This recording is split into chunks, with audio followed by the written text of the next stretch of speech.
നമ്മുടെ ഭാരതത്തിൽ ഇനി സംഭവിക്കുവാൻ പോകുന്ന ചില ഗൗരവമേറിയ മാറ്റങ്ങളെക്കുറിച്ചും അതിലൂടെ ഉണ്ടാകുന്ന ദൈവപ്രവൃത്തികളെക്കുറിച്ചും ഞാൻ നിങ്ങളുമായി പങ്കുവെക്കുവാൻ ആഗ്രഹിക്കുന്നു. Welcome to blanket of glory.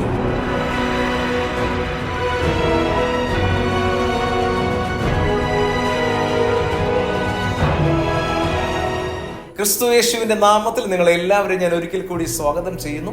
പ്രാരംഭത്തിൽ കഴിഞ്ഞ ദിവസങ്ങളിൽ നിങ്ങളെ ഞാൻ അറിയിച്ച ചില പ്രവചന ശബ്ദങ്ങളിൽ ഒരെണ്ണം ഇങ്ങനെയായിരുന്നു: ഒരു വലിയ കസേര, അതിലിരിക്കുന്ന മനുഷ്യൻ വളരെ പ്രയാസപ്പെട്ട് മുന്നിലേക്ക് കമിഴ്ന്നു വീഴുന്നു. ഈ കസേര പിന്നിലേക്ക് മലർന്നു വീഴുന്നു. ഈ കമിഴ്ന്നു വീണ് കിടക്കുന്ന മനുഷ്യനേക്കാൾ വളരെ പ്രായം കുറഞ്ഞ ഒരു മനുഷ്യൻ വന്ന് ഈ കസേര നിവർത്തി വെക്കുന്നു. ഈ വിഷയത്തിന്റെ വ്യക്തമായ വിവരണം പ്രാർത്ഥനയോടെ തുറന്ന് നിങ്ങളെ അറിയിക്കുവാൻ ഞാൻ കർത്താവിൽ ആഗ്രഹിക്കുന്നു. കഴിഞ്ഞ ദിവസങ്ങളിൽ എൻ്റെ പ്രാർത്ഥനാ മുറിയിൽ ഞാൻ പ്രാർത്ഥിച്ചു കൊണ്ടിരുന്നപ്പോൾ ദൈവം എന്നോട് പറഞ്ഞ ചില പ്രവചന ശബ്ദങ്ങൾ ഇങ്ങനെയാണ്: നമ്മുടെ ഭാരതത്തിന്റെ ഭരണത്തിന് വലിയ മാറ്റങ്ങളും വലിയ വ്യത്യാസങ്ങളും സംഭവിക്കുവാൻ പോകുകയാണ്.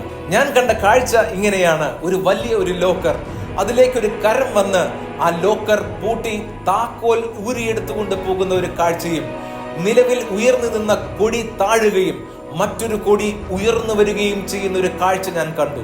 രാജ്യത്താകമാനം ഇപ്പോൾ വ്യാപരിച്ചു കിടക്കുന്ന ചില സ്വാധീനങ്ങൾ, ചില ഇൻഫ്ലുവൻസുകൾ ഭാരതത്തിൽ നിന്ന് തുടച്ചു നീക്കപ്പെടും. സന്ധ്യയിൽ നിന്ന് ഉഷസ്സിലേക്ക് എന്ന പോലെയും അസ്തമിച്ചു പോയ സൂര്യൻ ഉദിച്ചു വരുന്നത് പോലെയും ശക്തി നഷ്ടപ്പെട്ടു പോയ ഒരു സമൂഹം ശക്തിയോടെ കയറി വരുന്നത് പോലുള്ള പ്രത്യക്ഷമായ ചില മാറ്റങ്ങൾ നമ്മുടെ രാജ്യം കാണാൻ പോവുകയാണ്. രാജ്യത്തിന്റെ ഭരണചരിത്രത്തിൽ ഇത്തരത്തിലുള്ള ഒരു തിരഞ്ഞെടുപ്പ് നടന്നിട്ടില്ല എന്ന് പറയത്തക്ക രീതിയിലുള്ള ചില സംഭവങ്ങൾ നടക്കും. ഭാരതത്തിന്റെ അധികാരത്തിൽ ഇനി കയറുവാൻ പോകുന്ന രാഷ്ട്രീയ കുടുംബത്തിലെ ഒരു വനിത ഒരു TV ചാനലിന്റെ ഇന്റർവ്യൂവിൽ സംസാരിക്കുന്ന കാഴ്ച ദൈവം എന്നെ വ്യക്തമായി കാണിച്ചു. ദീർഘമായ അഭിമുഖത്തിനൊടുവിൽ ആ പ്രധാന വനിത പറഞ്ഞുകൊണ്ടിരുന്ന വിഷയം ഒരു വിവാഹത്തെ കുറിച്ചായിരുന്നു. He is coming after his marriage എന്ന് പറഞ്ഞുകൊണ്ട് ആ ഇന്റർവ്യൂ അവിടെ അവസാനിക്കുകയാണ്.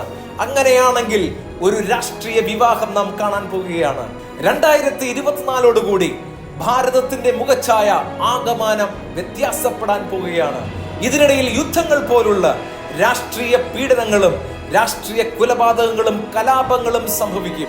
എന്ത് സംഭവിക്കുവാൻ പോകുന്നു എന്ന് തിരിച്ചറിയുവാൻ കഴിയാതെ ജനം ഒരു സ്ഥലത്ത് നിന്ന് മറ്റൊരു സ്ഥലത്തേക്ക് ഓടിപ്പോകുന്ന കാഴ്ചയും, റോഡിന്റെ ഇരുവശങ്ങളിലും വെള്ള തുണികൾ കൊണ്ട് പുതപ്പിച്ച കുറെ ശവശരീരങ്ങൾ കിടക്കുന്നതും നാം കാണാൻ പോവുകയാണ്. ആ സമയത്ത് ദൈവം തന്റെ പ്രവൃത്തി ആരംഭിക്കും.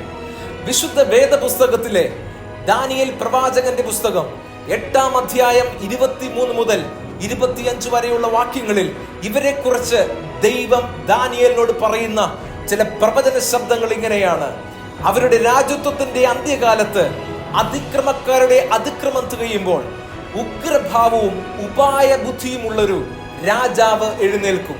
അവന്റെ അധികാരം വലിയതായിരിക്കും, എന്നാൽ സ്വന്തം ബുദ്ധിയാൽ അല്ലതാനും. ഒന്നുകൂടി അത് ആവർത്തിക്കുന്നു: സ്വന്തം ബുദ്ധിയാൽ അല്ലതാനും.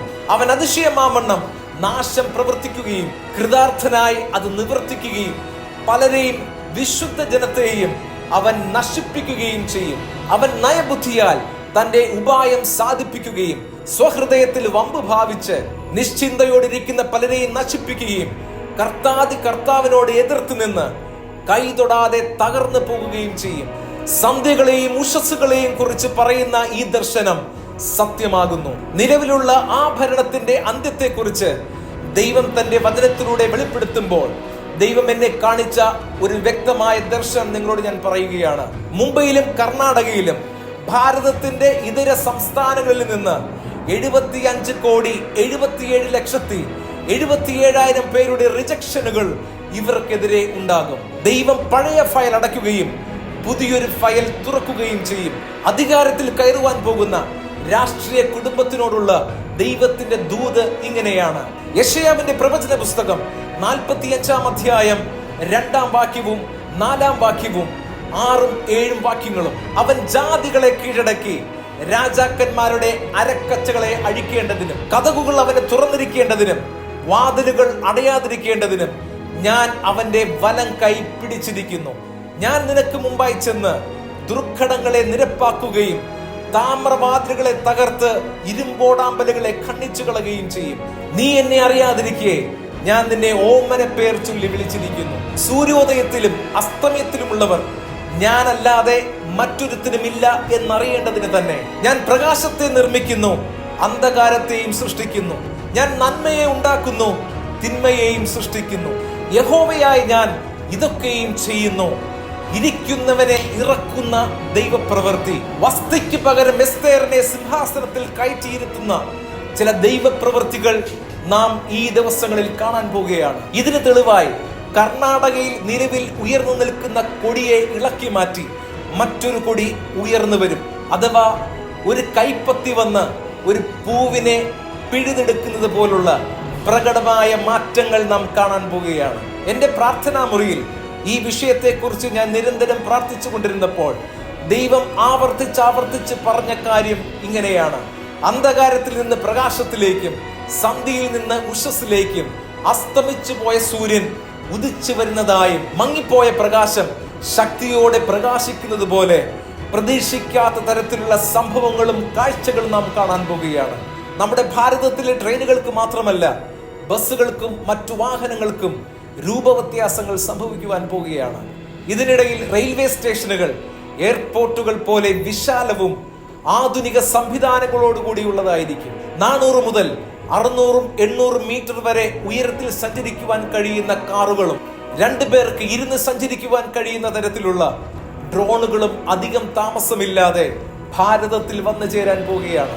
ഇന്ത്യയിൽ നമ്മുടെ കേരളം ഉൾപ്പെട്ടു നിൽക്കുന്ന ചില സംസ്ഥാനങ്ങളിൽ തീപിടുത്തങ്ങളും മരണങ്ങളും വീണ്ടും ആവർത്തിക്കപ്പെടാൻ പോവുകയാണ്. തെങ്ങുകളുടെ മുകളിൽ തീപിടിക്കുകയും മരങ്ങളിൽ നിന്ന് കത്തുന്നത് പോലുള്ള കാഴ്ചകൾ നാം വീണ്ടും കാണാൻ പോവുകയാണ്. വാഹനാപകടങ്ങൾ വർദ്ധിക്കുമ്പോൾ തന്നെ 60ഓളം പേർ സഞ്ചരിക്കുന്ന ഒരു ബസ് ആക്സിഡന്റിൽപ്പെട്ട് ഗുരുതരമായ പരിക്കുകളും മരണങ്ങളും സംഭവിക്കുന്ന ഒരു കാഴ്ച ഞാൻ കണ്ടു.